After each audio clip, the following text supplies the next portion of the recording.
Class 8 के biology में जो चैप्टर नंबर 3 इकोसिस्टम के अंदर जो टॉपिक आज हम लोग जो डिस्कस करेंगे वो होगा ecosystem and it's components.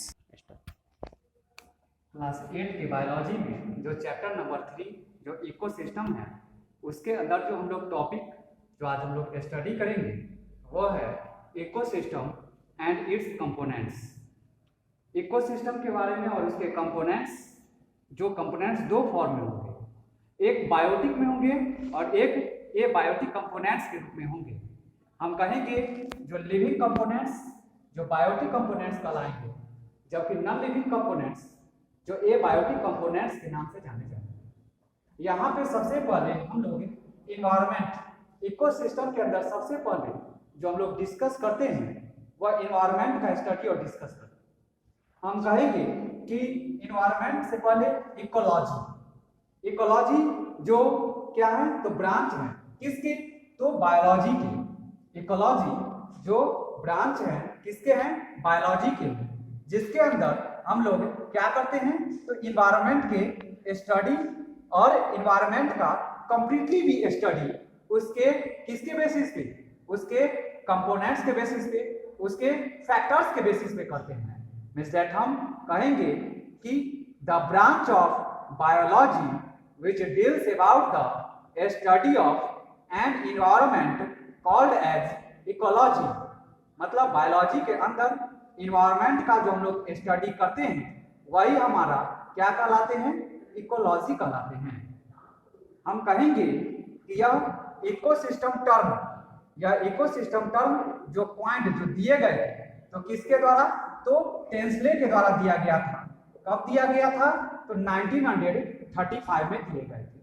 Means that कहेंगे कि the term ecosystem which was coined by Tansley in 1935, यह इकोसिस्टम के बारे में कंप्लीटली डिस्कस जो किए थे, कंप्लीटली भी डिस्कस उनके क्लासिफिकेशन के बेसिस पे, उनके डिस्ट्रीब्यूशन के बेसिस पे, उनके वर्किंग के बेसिस पे, उनके जो है सो फैक्टर्स के बेसिस पे, उनके मोड के बेसिस पे, इन सभी के बारे में जो कंप्लीटली स्टडी और डिस्कस करने वाले जो थे वो टेंसले थे।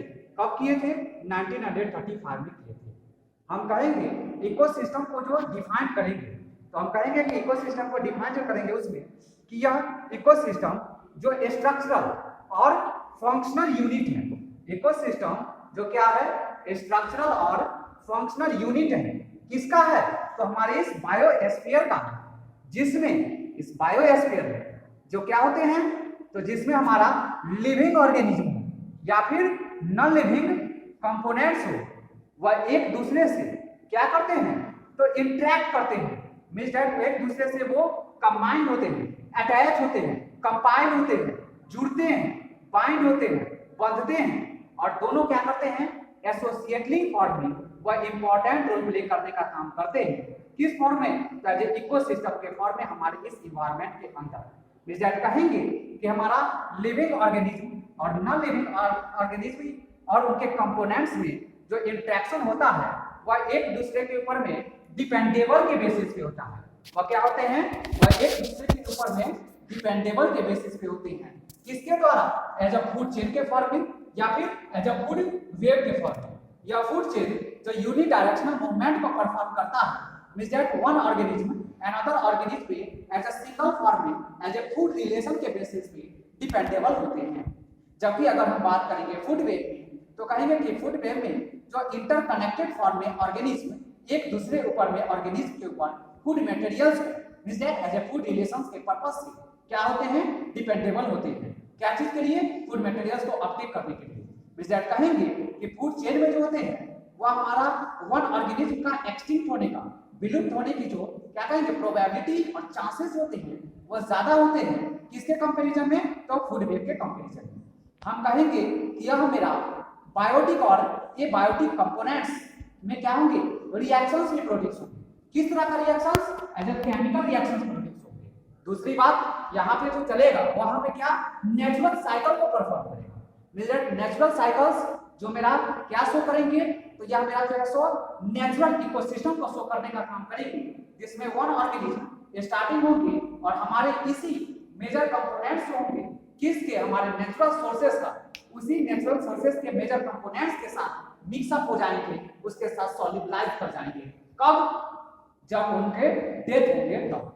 मींस दैट कहेंगे कि इस तरह से ऑर्गेनिज्म मतलब लिविंग और नॉन लिविंग कंपोनेंट्स का इंटरेक्शन एनर्जी फ्लो को भी रिप्रेजेंट करता है, और यह एनर्जी फ्लो जो लिंडमान के 10% लॉ पे भी क्या होते हैं, बेसिस होते हैं।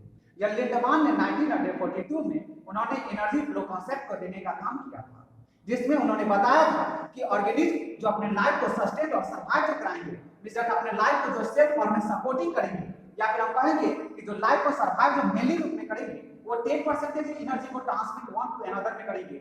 90% जो एनर्जी का होंगे वह क्या होंगे, तो डिस्ट्रॉय कर जाएंगे।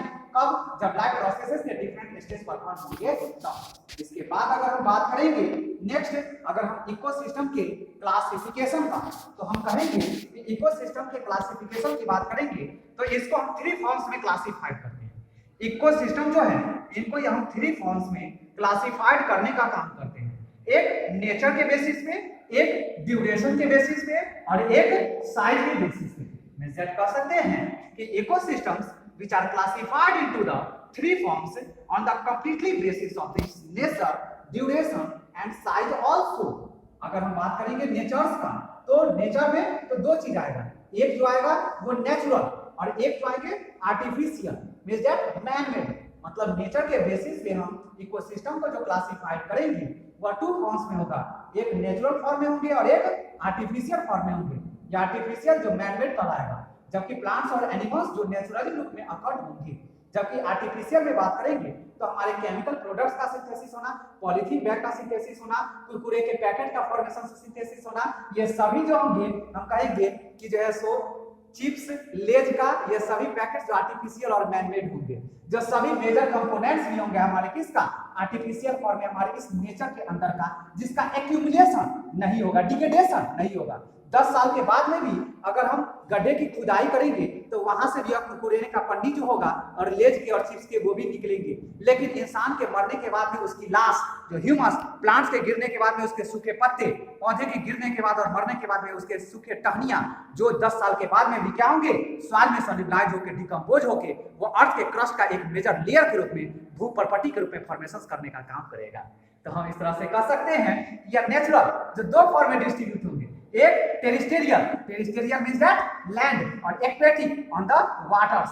टेरिस्टेरियल में बात करेंगे तो जो फॉरेस्ट एरिया, जो डेंस फॉरेस्ट एरिया जहां पे ह्यूज अमाउंट में प्लांट्स प्रेजेंट रहेंगे, वो हमारे फॉरेस्ट एरियाज भी टेरिस्टेरियल, मतलब ऑन द लैंड में ये प्रेजेंट है मेरा, जो स्क्वायर किलोमीटर्स में ये क्या रहेंगे, स्प्रेड आउट रहेंगे। डिजर्ट एरियाज जो राजस्थान, जो हम कहेंगे कि यह डिजर्ट एरियाज में भी हमारा डिजर्ट एनिमल्स जो मेनली कैमल्स हैं या फिर जीरोफाइटिक प्लांट्स, वो अपने आप को ग्रो और डेवलप कराएंगे। उसके अलावा ग्रासलैंड इकोसिस्टम्स पे ग्रासेस टाइप के प्लांट्स, और वो हायर ग्रुप ऑफ प्लांट्स जो मैंगो होंगे, लीची होंगे, गुआवा होंगे, जो डेवलप करने का काम करेंगे हमारे इस टेरिस्टेरियल ग्रुप्स के टेरिस्टेरियल के जो है सो मेजर सर्फेसेस पे। अगर हम बात करेंगे एक्वेटिक में, तो एक्वेटिक में 2 वाटर, एक फ्रेश वाटर और एक मैरीन वाटर। हम बात करेंगे फ्रेश वाटर जो पॉन्ड्स के, लेक्स के, रिवर्स के होंगे, जबकि मैरीन वाटर सीज और ओशंस आएंगे। इसमें भी हमारे एक्वेटिक एनिमल्स और एक्वेटिक प्लांट्स अपने आप को डेवलप करने का काम करेंगे। अगर हम बात करेंगे इसके अलावा मैरीन में या कोस्टल एरिया जाएंगे, अपवेल्स एरिया जाएंगे और ओशंस आएंगे, इन सभी में क्या करते हैं, तो लिविंग ऑर्गेनिज्म अपने आप को डेवलप कराने का काम करते हैं। जबकि फ्रेश वाटर में बात करेंगे तो 3 फॉर्म होंगे, एक लियोटिक होगा, एक लैंटिक होगा और एक वेटलैंड्स होंगे। वेटलैंड्स जिसमें हमारा मॉइस्ट सॉइल्स होंगे, लैंडिंग जहां पे क्या करेंगे, क्लाइंबिंग करने का काम करेंगे वैसे प्लांट्स, जब उनको प्रॉपर रूप में अमाउंट में वाटर्स और मिनरल्स मिलेंगे। और लियोटिक ऑन द लैंड सरफेस, जिसपे क्या करेंगे कि हायर ग्रुप ऑफ प्लांट जो है सो अपने आप को सर्वाइव कराने का काम करेंगे। या फिर हम कह सकते हैं कि इसमें जैसे अगर वैसे प्लांट्स भी हम सर्वाइव करेंगे जो वाटर के सरफेसेस पे अपने आप को फ्लोट आउट करने का काम करेंगे, जिसका बेस्ट एग्जांपल है the form of lotus plants होंगे। ठीक है, इस तरह से आज के लिए ऑल ओवर इकोसिस्टम्स के बारे में इतना है। नेक्स्ट क्लास में हम लोग फिर इसके कंपोनेंट्स यानी बायोटिक और एबायोटिक कंपोनेंट्स के बारे में डिस्कस करेंगे। आज के लिए इतना ही, थैंक्स।